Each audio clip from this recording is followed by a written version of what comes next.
Welcome back, guys. I'm here to make another video on my chess career. This one is the second rounds of Torneio Interno Beira-Mar. I'm paired up against Miguel Fonseca, 1534, so 100 points higher than me, and I'm playing as black, so I'm happy to make a draw here.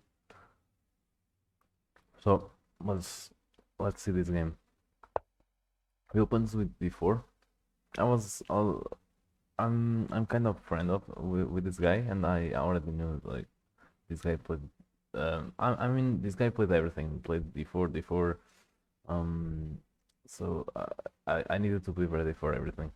He played d4. I go knight f6 as always. He goes knight f3, g6. So I prepared to put my bishop on fianchetto of this diagonal. It is like king's Indian setup mostly. And he goes for bishop f4, the London system.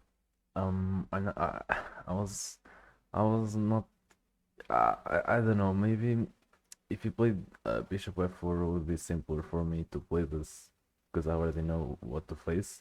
But when he plays knight f3 and I play g6, I don't like when people play London because I much rather have this position. It's equal for me, and I don't get destroyed in the center. I battle for the center. But here, as I pushed g6 already, I need to put my vision. I think he has a nice center here, but it's okay. I mean, it's totally equal here. He plays d3, castle, all theory here. Bishop e2, d5. I choose d5 here. I could play a lot of moves. I could play c5. I could play d6, and then rook e8, and then play 4 e5. But I just played d5 to gain more control in the center. Notice how this pawn controls very nicely this center. I cannot push here. You can push here actually, but you just move the bishop once, so you can push here. It castles all theory, and I go knight d7. It's not the best move, but I just wanted a really solid setup here. I could have gone for c5 or bishop f5, but I just want to develop my pieces, and I want to put this knight on b6 to support the center pawn. And he immediately played c4. I was expecting this, but it's the theoretical move. It's h3, just just to see what I'm gonna do. But he plays c4 right away.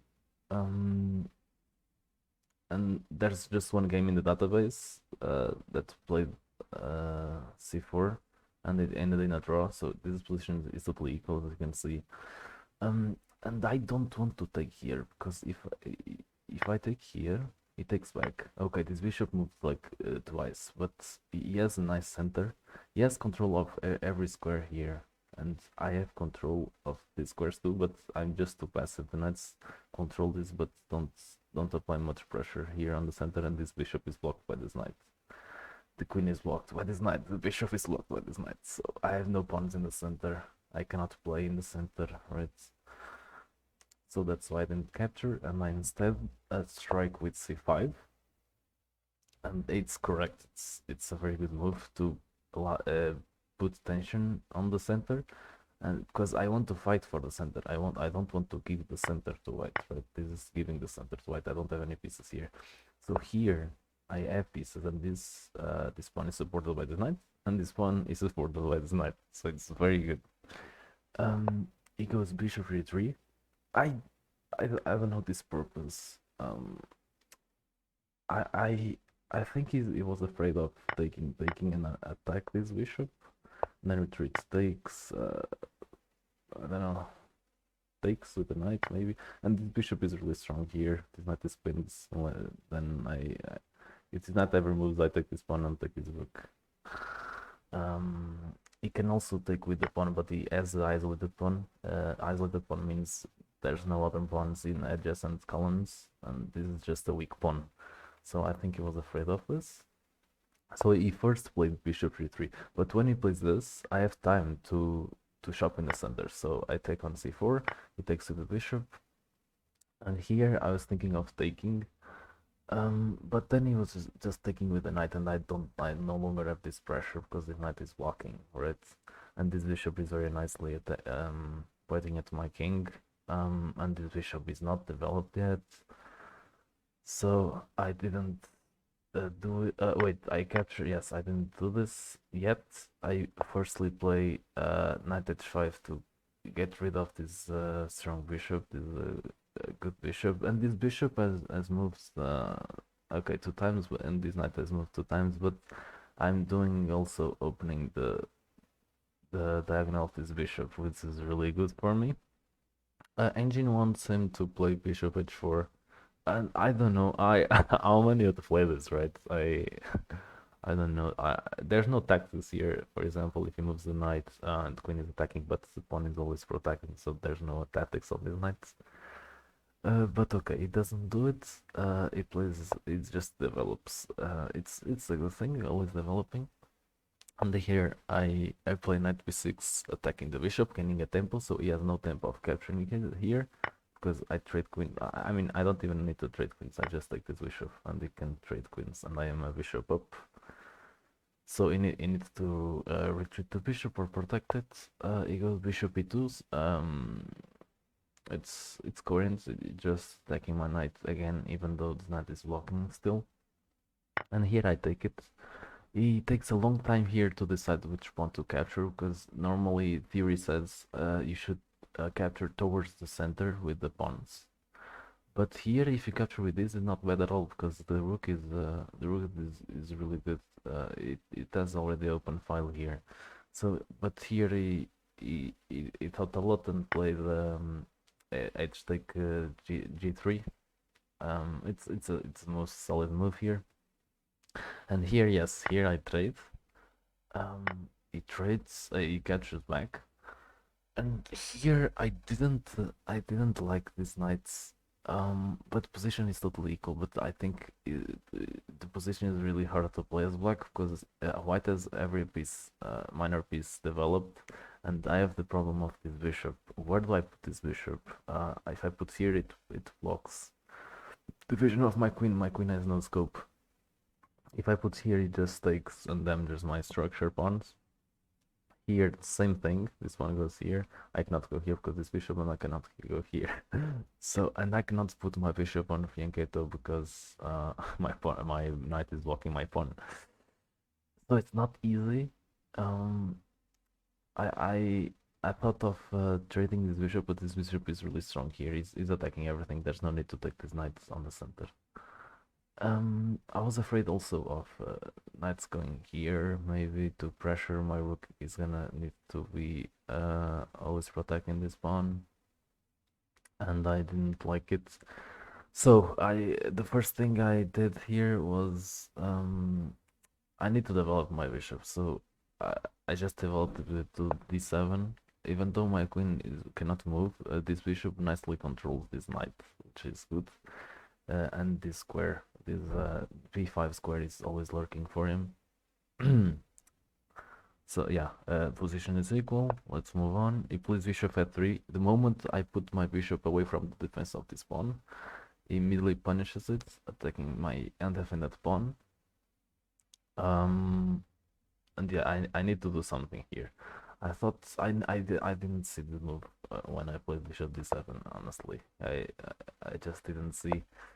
And here I thought a lot. I thought of putting the bishop on c6 to trade, but it just gains a pawn here. It trades everything. He gains a pawn, attacking my rook.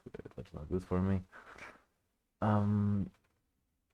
So the knight is attacking the square, right? I want to contest this bishop on this diagonal. So I first trade, which the engine didn't like. Engine was giving knight c4. I thought about this move, but it just seemed too risky for me. It just like I don't know. I was not confident enough, and the point being is if he captures here, I put my rook on the open file and take this one after. Um, and if he does b3, I have knight d6, which protects this. It's absurd. The knight here, it's very well played because it prevents the knights from going here. and this rook is under attack because he moved this pawn. Yeah, this is very hard move to see. I need to calculate like everything. I needed to calculate this. Okay, this is easy because I just have this fork. Um, okay, I need to calculate this. I go here anyway. I just it seemed too risky for me. If he goes here, it just take the pawn. If he defends, which I think it's the best move. I played the knight, no, oh, 96, 96, because this is just a maneuvering route to put my knight on c6 to protect. So I threaten to win a pawn, and if he defends, yes, I'm happy. And if he captures here, I put rook here, and it's good for me. And this is bad for him because he just pins on himself. So yeah, I didn't see knight c4.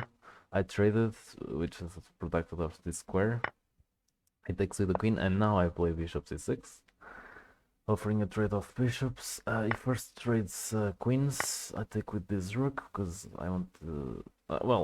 There's no difference here, honestly. Yeah, there's no difference. He trades, and I got this isolated pawn here.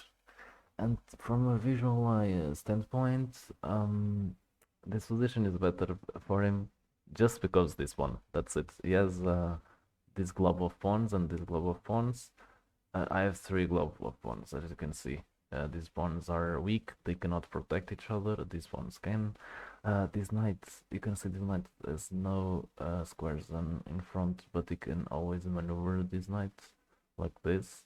So a knight against an isolated pawn is a very good piece because it can just stand in front and it just blocks. Well, as my knight cannot stop these two pawns because they just protect these both squares, so I cannot approach this. But engine says is equal. It's always equal because like this is not a major difference to get an advantage, but it's much easier to play as white. You can say I have this file, but you can always put the rook there, and that's what he did. I didn't want to give the file, so imagine rook takes d1, rook takes d1 against the file. I cannot put my rook here. And if I move my knights ever, I can just put the rook on this really nice square and attacking everything on my position. This rook is stuck guarding this one. It's very bad for me. Even though, as you can see, even though I can take this, I can take this. It's very bad for me. So here I go forward. I attack this pawn. I'm happy if he trades because I get the file, right? He attacks my knight, and here okay, before I play knight c4, I was like I was calculating like this first move, which is the first thing you calculate, the attacking pieces. So I was thinking of going here. Okay, knight c4, b3, knight c2, attacking this rook. If he takes me, I'm fine. I just have the file. Um. Yeah, I was calculating that here, here, and then he attacks my knight again, and I could not retreat back because this pawn is here, right? Remember? So I need to retreat here, but it just spins myself. But that's an error here. Uh, I can go rook d2 and safeguard my knight, and this is a winning position for me. Just so you see, knight c4, b3, knight b2, takes, rook b1, and I go rook d2, and okay, it's not winning, but I like my position here. This rook is stuck. This rook is very good here, and I like this position. I rotating to this free to attack this. I like this. I like this position for me. But I didn't go knight b2. I overlooked this and I just retreated to wait. Oh, yeah, a5. I retreated to d5. It seems a lot stronger, and in case he ever does f4, I have knight g4 attacking this, and the king cannot protect because his knight is always is just to show you here, and king cannot protect this pawn. He needs to protect the pawn with the with the rook because the knight cannot protect this pawn, right? He can also advance, but I just enter with the knight and it's good for me. So I was not afraid of f4. He plays rook c1. It's the best move just to activate the rooks. You need to activate the rook. I'm not attacking this pawn yet. I go a5. The engine didn't like this. I didn't know what to do here. I don't want to move this pawn because this pawn is controlling this knight. This knight is very good here. He's well placed. I have ideas like this. And I don't have much places to boost the knight, honestly. Like I can go here, but it does nothing. I cannot go back. If I go here, I get pinned. I cannot go here. Well, I can go here now, but I just play a5 because why not? If the knight ever moves, I have a4 and start punishing this side. And here he plays e4. He was afraid of my f5 actually, so he never plays these pawns forward. So he claims this square for him. I play g5. I didn't. Again, this is a hard position. I don't know what to do here. I don't want to give him the file. Yeah, if I go here, I think he just goes here and doubles up, and I'm lost. Well, I'm not lost. I'm not before here. Okay, attacking this, and he can go here, trade, and I'm attacking this, but he can always push, and my knight is sort of stuck here. He needs to get back in the game like this. Um. So yeah, I played g5 to gain space and to ready to march the king because the kings need to enter on this endgame, and also to some kind of prevent f4 because if he plays f4 here, I take, he takes, I go here, take s1, and if I don't go here actually, I know I go knight d3. Okay, I go knight d3 attacking this. Okay, yeah, but he plays f3. I was happy to see this, and just little improving moves. King g7. He plays rook c2, ready to level up, and here um I took this. It's the best because it doesn't have the file because it's gonna capture with the knight, and this is rerouting this knight, right? It's rewriting this maybe to trade here. I don't know what he wants to do here. And here engine is giving a4 as the equal move, as pretty much the only equal move to equal this position, because this knight is protecting this pawn. If he puts my knight away, takes, and the pawn is attacking the knight. I put my knight away, but it takes, and I take here, and this rook is very active. And yeah, I needed to play f4, but I didn't. I played rook d8, claiming the file. Like I thought this cannot be bad, but it's bad apparently. It goes knight d3, and the correct move was knight b2. I don't know why this. Maybe to block my pawn. I don't know. We play knight d3, and engine gives equal again.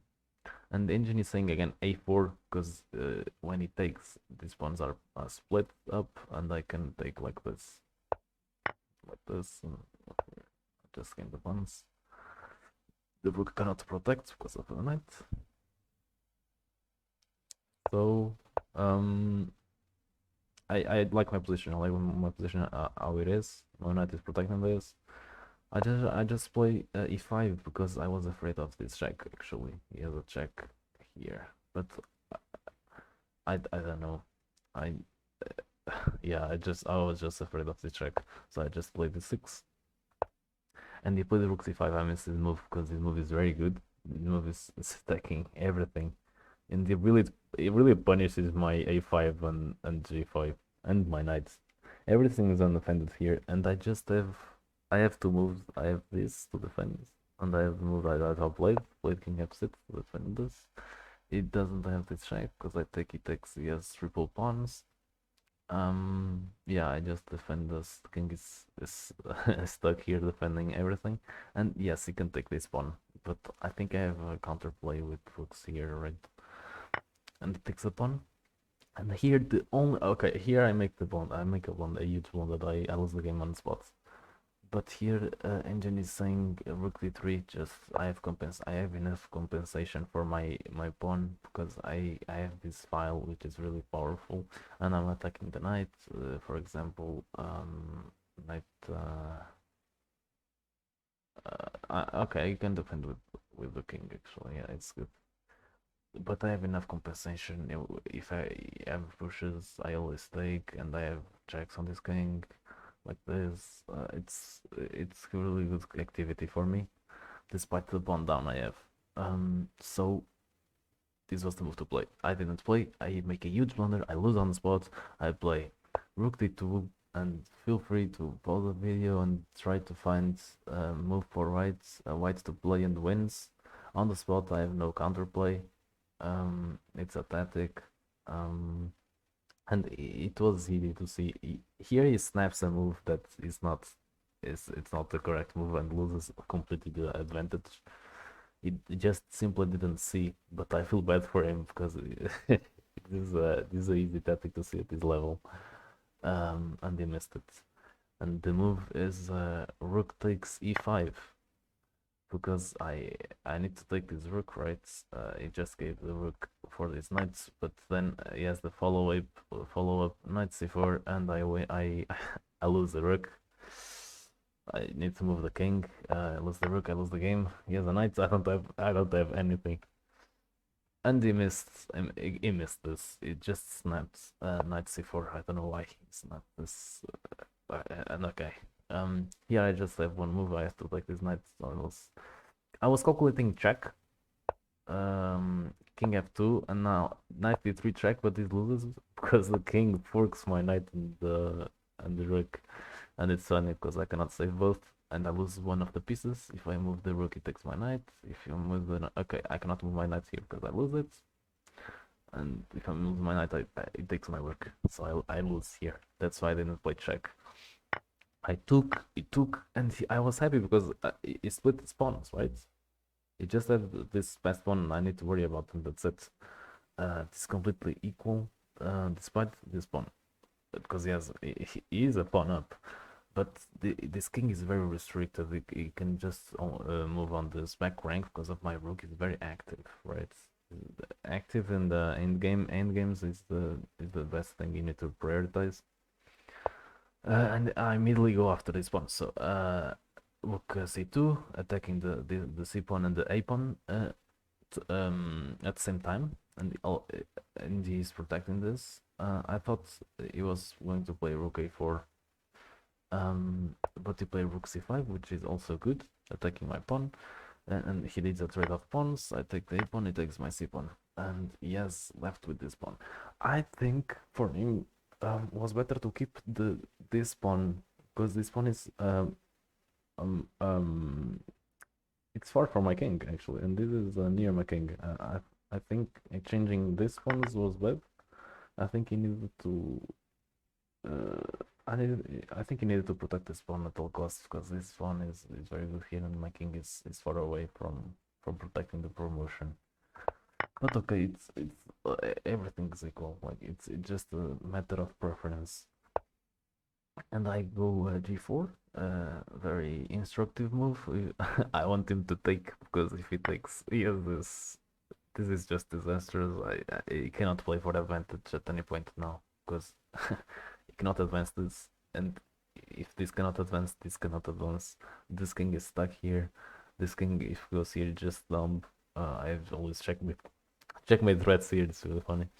And this pawn are split up now. It's very good. That's why I didn't play it. He pushes, which is good.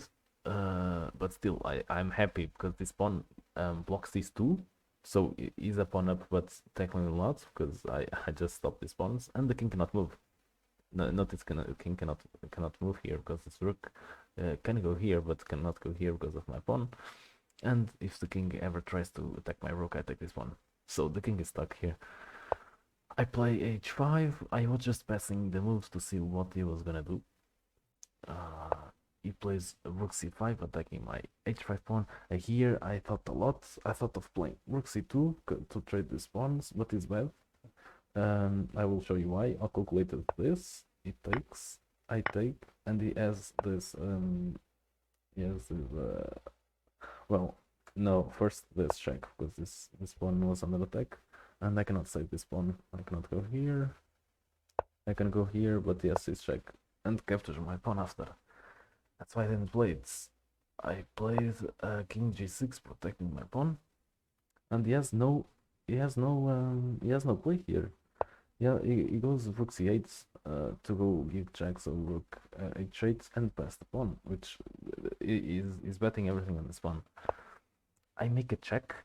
I thought like 15 minutes to make this check. I was thinking like, how can I draw this? And I reached the conclusion I needed to put this king on kind of stalemate. So I was saying, if I check, he has two options. He can go to the corner or go to f2. But if he goes to f2, if I keep checking and he goes forward, I just take this pawn and take this pawn and I win the game. So we cannot go this way. Well, he can go here, but now, yeah, this pawn is controlling this. It cannot go here. It needs to go here to protect this pawn, unless he wants to bet everything on this pawn. But I always have checks, and I can sacrifice for like this, and have my own passed pawn win the game. That's why he goes to the corner, and here the king is on a stalemate because he cannot move, as you can see. This rook is covering, this pawn is covering, this pawn cannot move, so the king cannot move. You can just play with these three pawns and this rook. That's it.